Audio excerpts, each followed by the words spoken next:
Mummy जी, ये लीजिए। मैंने आज आपकी पसंदीदा खीर बनाई है। चक्कर बताइए कैसी बनी है। हाँ, अभी बताती हूँ कि कैसी बनी है।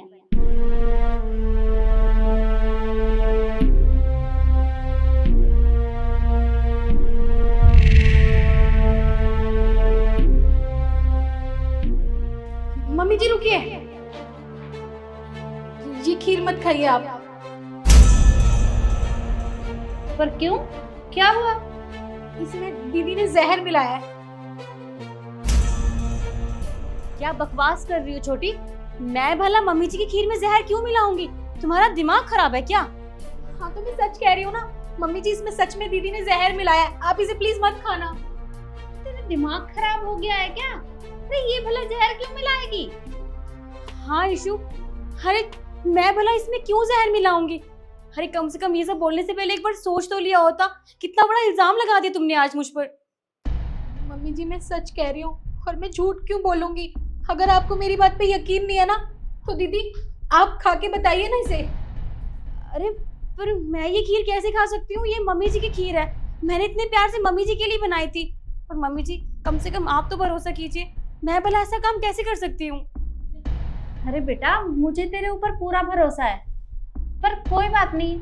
अगर ईशू ऐसे बोल रही है तो तू एक काम कर, तू इसमें से 1 चम्मच खीर खा के इसे बता दे, इसका शक दूर हो जाएगा।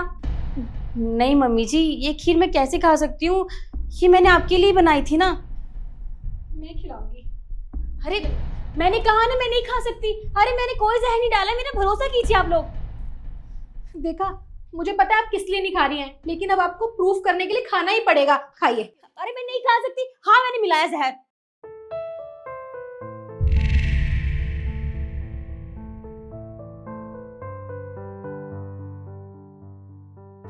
क्या तूने इस खीर में जहर मिलाया है? इसका मतलब तू मुझे मारना चाहती है? अरे पर क्यों? मैंने तेरा क्या बिगाड़ा है? हाँ तो मैं क्या करती मम्मी जी? आप भूल गए मैं आपकी बड़ी बहू हूँ। सब चीज पे पहला अधिकार मेरा बनता है। पर आपने क्या किया? इसके घर पे आते ही आपने सारी प्रॉपर्टी इसके नाम कर दी। वो प्रॉपर्टी मेरी होनी चाहिए थी, ना कि इसकी।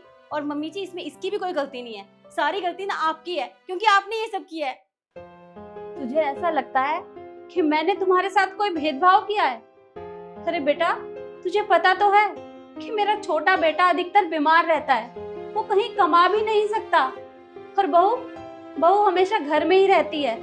तो मैंने अपने हिस्से की प्रॉपर्टी इनको दी है, ना कि तुम्हारे हिस्से की। अरे तुम्हारे हिस्से की तो ऐसी की ऐसी पड़ी है, उसे तो मैंने हाथ भी नहीं लगाया। और मैंने हमेशा तुम्हें बेटी की तरह प्यार किया है, और तुम इस तरह का बर्ताव कर रही हो मेरे साथ।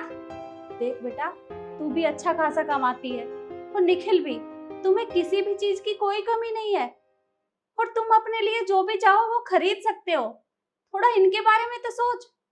अरे मैंने तो सिर्फ अपना हिस्सा दिया है, और तुझे इतने में इतनी परेशानी हो रही है। और अगर ऐसी बात थी तो तूने मुझे बताया क्यों नहीं? तू मुझे बता देती अगर तुझे कोई दिक्कत है तो। इसमें जहर मिलाने की क्या जरूरत थी? और दीदी, अगर आप ये सब सोच रही थी, आपको ऐसा लग रहा था कि मम्मी जी ने मुझे सारी प्रॉपर्टी दे दी है, तो आप एक बार मेरे पास तो आते। आप एक बार मुझसे मांग के तो देखते, तो आपको सब कुछ दे देती। आप मेरी बड़ी बहन हो। पता है, जब मैं इस घर में शादी करके आई थी ना, मैंने उसी दिन से आपको अपनी बड़ी बहन मान लिया था। मुझे नहीं पता था कि आप ऐसा सोचती होगी। ईशू मुझे माफ कर दे, मुझसे बहुत बड़ी गलती हो गई। तुम्हारी और मम्मी जी की कोई गलती नहीं है, गलती मेरी है, मेरी सोच की है। जो मैंने इतना घटिया सोच कैसे लिया? मैं इतनी जेलसी हो रही थी तुम्हारे लिए कि मैंने खीर में जहर मिला दिया। मुझसे गलती हो गई, मुझे माफ कर दो। और मम्मी जी, मैं तो आपकी गुनहगार हूँ, हो सके तो मुझे माफ कर दीजिएगा। तेरी गलती माफी के लायक नहीं है। अरे तू मुझे इस छोटी सी बात के लिए मारना चाहती थी। तूने कभी सोचा अगर ये खीर मैं खाकर मर भी जाती तो क्या तुझे वो प्रॉपर्टी वापस मिल जाती? अरे वो तो मैंने ऑलरेडी इनके नाम कर ही दी है। एक जलन के चक्कर में तूने इतना बड़ा कदम उठा लिया। अरे अपने बारे में तो सोचा होता। अगर तू ये काम करती और सबको पता चल जाता तो तेरा क्या हश्र होता? मुझे मैं जान गई हूँ कि मुझसे गलती हो गई। मैं प्रॉपर्टी के लिए इतना पागल हो गई थी कि मैंने एक बार भी आप लोगों के बारे में नहीं सोचा। मैं इसीलिए आपसे माफी मांग रही हूँ। प्लीज मम्मी जी, हो सके तो मुझे माफ कर दीजिए। देख बेटा, माफ तो मैं तुझे कर दूंगी, क्योंकि मैंने हमेशा तुझे अपनी बेटी की तरह प्यार किया है। पर मैं अब इस घर में नहीं रह सकती, मैं यहाँ से चली जाऊंगी। रुकिए मम्मी जी, देखिए मैं छोटी हूँ, ज़्यादा कुछ तो नहीं कह सकती, लेकिन मैं चाहती हूँ कि दीदी ने गलती की है, लेकिन उन्हें एहसास भी है, तो प्लीज़ आप मेरे लिए उन्हें माफ़ कर दीजिए। मम्मी जी, मैं नहीं चाहती कि हम लोग ऐसे सब अलग अलग जाके रहें, हम एक परिवार है, हमें एक साथ रहना चाहिए। देखा, ये तुझसे छोटी जरूर है, पर संस्कार संस्कार इसमें बहुत ज़्यादा हैं। ठीक है बेटा, अगर तू कह रही है तो मैं तेरे कहने से एक मौका और दे देती हूँ। पर हाँ, आगे से ऐसी गलती कभी मत करना। अगर तेरे मन में कोई बात है तो सीधा आके मुझसे बात कर ले। जी मम्मी जी। और हाँ, इस खीर को एक काम करना, मिट्टी का गड्ढा खोद कर उसमें दबा देना, क्योंकि मैं नहीं चाहती कोई जीव जिनावर इसे खाकर मर जाए। जी।